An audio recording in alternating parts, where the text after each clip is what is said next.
శ్రీమాత్రే నమ. జయ గురు దత్తాత్రేయ నమ.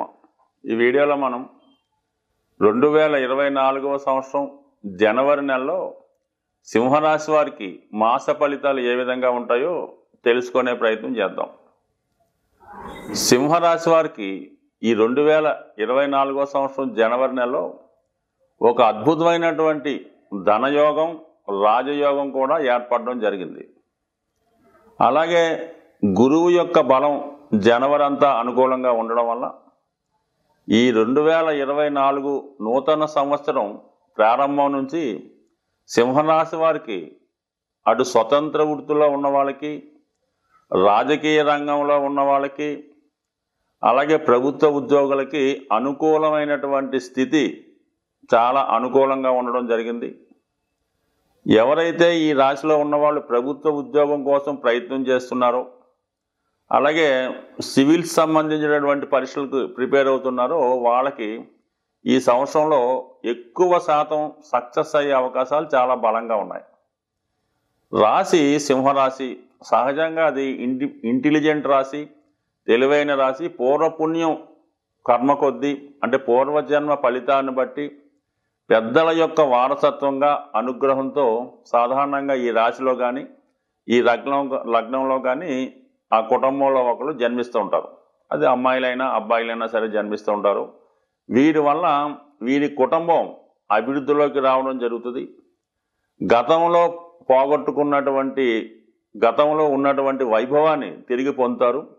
ప్రస్తుతం ఉన్నటువంటి కష్టాల నుంచి, ఇబ్బందుల నుంచి బయటపడి వేసి కుటుంబాన్ని మళ్ళా సక్సెస్ఫుల్ బాట వైపు నేమ్ అండ్ ఫేమ్ వచ్చే విధంగా ఈ జాతకుల వల్ల వీళ్ళు జన్మించిన కుటుంబానికి మంచి నేమ్ వచ్చే అవకాశం ఉంటుంది. సాధారణంగా ఈ సింహరాశి సింహలగ్న రాశిలో జన్మించిన వారు కారణ జన్ములై ఉంటారు. ఏదో ఒక పని వీళ్ళ వల్ల సమాజానికి కానీ, ఆ కుటుంబానికి కానీ, ప్రజలకు కానీ ఉపయోగపడే విధంగా ఉండడం జరుగుతుంటుంది. అయితే ప్రారంభంలో కొంతవరకు స్ట్రగుల్ పడక తప్పదు. సాధ్యమైనంత వరకు ఇంచుమించుగా, ఎందుకంటే సప్తమ భావం శని యొక్క భావం అవటం వల్ల బిగినింగ్ ఆఫ్ ది లైఫ్లో కొంత స్ట్రగుల్ ఫేస్ చేస్తుంటారు, అనేక రకాల ఇబ్బందులు పడుతుంటారు.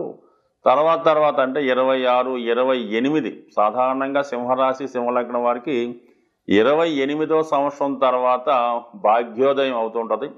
అక్కడి నుంచి చాలా వరకు సక్సెస్ అయ్యి మళ్ళీ ఒకసారి 50 ఇయర్స్ దాటిన తర్వాత ఇబ్బంది పడడం జరుగుతూ ఉంటుంది. బట్ కానీ చివరి జీవితంలో చాలా వరకు ఒంటరి జీవితాన్ని, తోడు లేని జీవితాన్ని, అన్నీ ఉన్నా కూడా ఎవరు లేనటువంటి ఒంటరి జీవితాన్ని, అంటే అందరూ దూరం అయ్యే సూచనలు ఉంటాయి కాబట్టి స్ట్రగుల్ పట్టడం మాత్రం చివరి లైఫ్లో జరుగుతూ ఉంటుంది.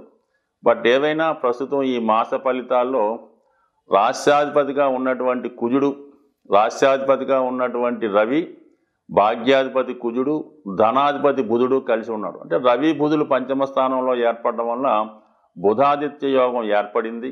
అలాగే రాష్ట్రాధిపతి ధనాధిపతితో కలిసినప్పుడు జాతకుడికి ధనయోగం ఏర్పడుతుంటుంది.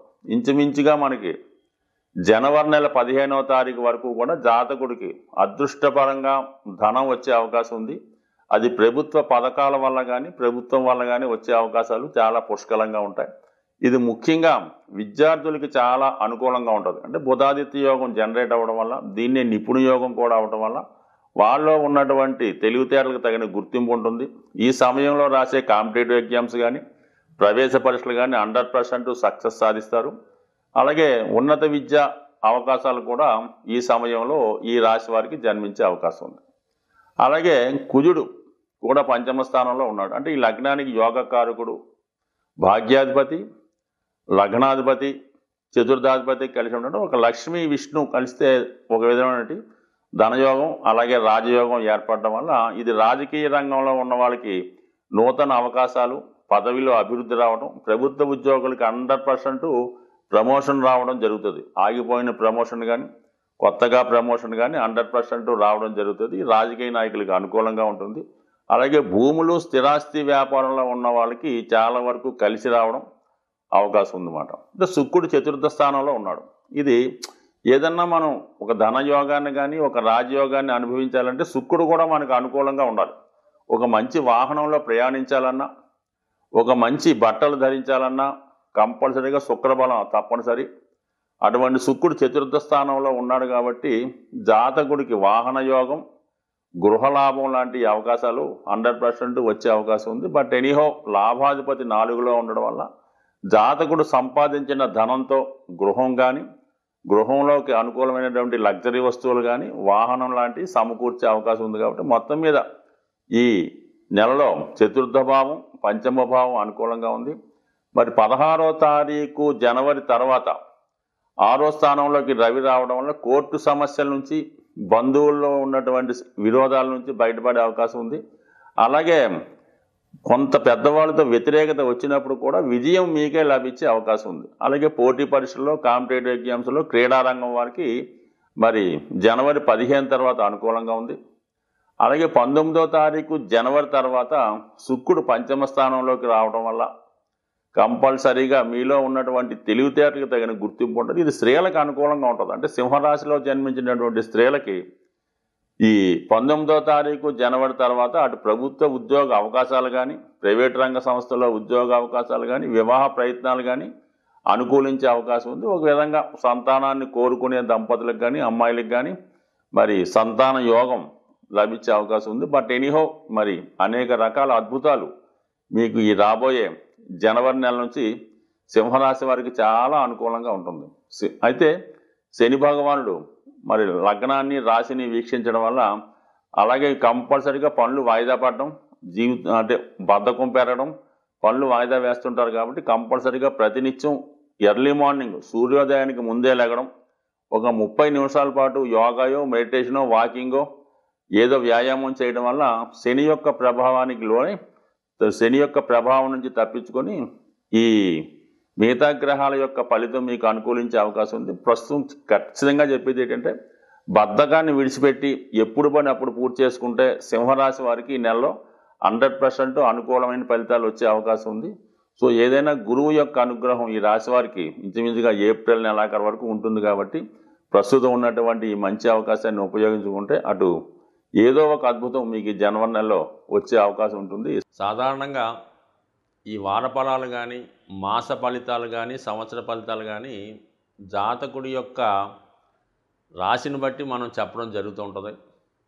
అయితే ఇది గోచార ఫలితాలు అన్నవి రాశిని బట్టి మనం చెప్తూ ఉంటాం. సో ఇంకా మనం డెప్త్గా తెలుసుకోవాలంటే జాతకుడి యొక్క నక్షత్రాన్ని బట్టి ఇంకా డెప్త్ అయిన ఫలితాలు చెప్పడం జరుగుతుంటుంది.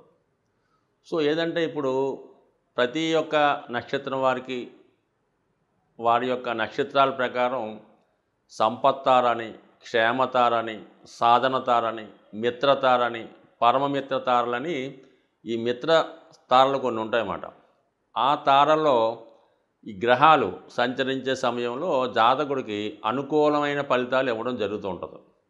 సో మిత్రతారలో ఒక గ్రహం సంచరించే సమయంలో జాతకుడికి మిత్రుల సహకారం, బంధువుల సహకారం లభిస్తూ ఉంటుంది. అదే సంపత్తారని జన్మ నక్షత్రం నుంచి 2వ తార ఉంటుంది. ఆ తార మీద గురుగ్రహం కానీ ఏదైనా శుభగ్రహం సంచరించే సమయంలో జాతకుడికి ఆర్థికపరమైన లాభం కలుగుతూ ఉంటుంది. ఆ సమయంలో జాతకుడు బ్యాంక్ అకౌంట్ ఓపెన్ చేసినా, సేవింగ్స్ స్టార్ట్ చేసినా అది అనుకూలంగా ఉండే అవకాశం ఉంటుంది. అదే 4వ తార అంటే జన్మతార నుంచి 4వ తార లెక్కెట్టుకుంటే అది క్షేమతార అవుతుంది. అది స్థిరాస్తి కొనుగోలు చేయడానికి, క్షేమంగా ప్రయాణం చేయడానికి, అలాగే ఎవరికన్నా సంప్రదింపులు జరపడానికి, ఏదన్నా వృత్తి ప్రారంభించడానికి అది అనుకూలంగా ఉంటుంది. ఆ క్షేమతారలో మీరు ప్రయాణం ఎంత కఠినమైన ప్రయాణం ప్రారంభించినా అది సక్సెస్ఫుల్ అయ్యే అవకాశం ఉంది. సో అలాగే 6వ తార సాధన తార అంటారు. కోర్టు కేసుల్లో విజయం సాధించాలన్నా, మీరు వెళ్ళిన చోట అప్పు పుట్టాలన్నా, లేదంటే మీరు అప్పు తీర్చాలన్నా, అలాగే శత్రువులపై విజయం సాధించాలన్నా, ఒక యుద్ధానికి వెళ్ళాలన్నా, ఒక కోర్టుకి వెళ్ళాలన్నా సాధన తారలో మీరు పని స్టార్ట్ చేస్తే 100% విజయం సాధిస్తారు. ముఖ్యంగా విద్యార్థులు ఇంటర్వ్యూకి వెళ్ళినప్పుడు ఆ సాధన తారలో ఇంటర్వ్యూకి వెళ్తే ఉద్యోగంలో తప్పక విజయం లభిస్తూ ఉంటుంది. అలాగే 8వ తార అన్నది మిత్రతార. అంటే మనం స్నేహం చేయడానికి కానీ, వివాహ సంబంధాలు కుదుర్చుకోవడానికి కానీ, ఎవరితో అన్నా పార్ట్నర్షిప్ వ్యవహారాలు చేయడానికి కానీ మిత్రతార చాలా అనుకూలించే అవకాశం ఉంది. సో అలాగే పరమమిత్రతార అంటే ఈ పరమమిత్రతారలో కొంతమంది అనుకూలంగా ఉందని, కొంతమంది ప్రతికూలంగా ఉంటుందని చెప్తారు. బట్ కానీ ఏదైనా కొంతవరకు న్యూట్రల్గా మంచి ఫలితాలు ఇవ్వడం జరుగుతూ ఉంటుంది. సో ఈ విధంగా మనం తారాబలం చూసుకొని, అలాగే మరి చంద్రలగ్నాత్తు అష్టమంలో ఏ గ్రహం సంచరించినా కూడా ఇబ్బంది కలుగుతుంటుంది. ముఖ్యంగా ప్రతీ నెల ఒకసారి 2.5 రోజులు అష్టమ స్థానంలో చంద్రగ్రహ సంచారం జరుగుతుంటుంది. ప్రస్తుతం మరి ఒక విధంగా చెప్పాలంటే తులారాశి వారికి అష్టమంలో ఇప్పుడు సంచారం జరుగుతుంది అనుకుంటాం. వాళ్ళకి ఈ వృత్తి వ్యవహారాల్లో చికాకులు లభిస్తాయి. అందుకని అష్టమ చంద్ర దోషం కూడా జాతకుడికి ఉంటుంది కాబట్టి అది కూడా మరి గమనించుకుంటూ, ఈ తారాబలాన్ని కూడా గమనించుకుంటూ, ఇంకా మనం సూక్ష్మంగా ఇంకా డెప్త్గా ఈ వార ఫలితాలు మాస ఫలితాలు తెలుసుకున్నప్పుడు ఇంకా పెర్ఫెక్ట్ అయినటువంటి ఫలితాలు వచ్చే అవకాశం ఉంది. అలాగే జన్మ జాతకాన్ని బట్టి కూడా ప్రస్తుతం జరుగుతున్నటువంటి దశానాథుడు, అంటే మనకి ఏదో దశ జరుగుతుంటుంది, ఆ దశానాథుడు గోచారంలో ఎక్కడున్నాడు, ఏ గ్రహంతో కలుస్తున్నాడు అన్న స్థితిని బట్టి కూడా మన యొక్క ఫలితం ఆధారపడి ఉంటుంది. కాబట్టి ఇవన్నీ కూడా మిక్స్ చేస్తేనే జాతకుడు సరైనటువంటి ఫలితాన్ని పొందగలడు తప్ప ఏదో పేరుని బట్టో రాశిని బట్టో ఈ 4 ఫలితాలు ఏదో తెలుసుకోవడం వల్ల అది 100% ఖచ్చితమైన ఫలితం అయితే కాదు. మరి డెప్త్గా తెలుసుకుందాం అనుకుంటే మీకు ముఖ్యంగా చాలా సూక్ష్మంగా చాలా జాగ్రత్తగా టైం తీసుకొని పరిశీలిస్తే ప్రతి విషయాన్ని కూడా పెర్ఫెక్ట్గా జ్యోతిష శాస్త్రంలో తెలుసుకునే అవకాశం ఉంటుంది. కాబట్టి మీరు ఎవరైనా ఇబ్బందుల్లో తెలుసుకోవాలనుకున్న వాళ్ళు మీ సమీపంలో ఉన్నటువంటి జ్యోతిష్కుడికి సరైన సమయం ఇచ్చి తగు విధంగా మరి ఈ జాతకం తెలుసుకోవడం వల్ల ఇంకా మంచి ఫలితాలు పొందుతారని ఆశిస్తూ స్వస్తి.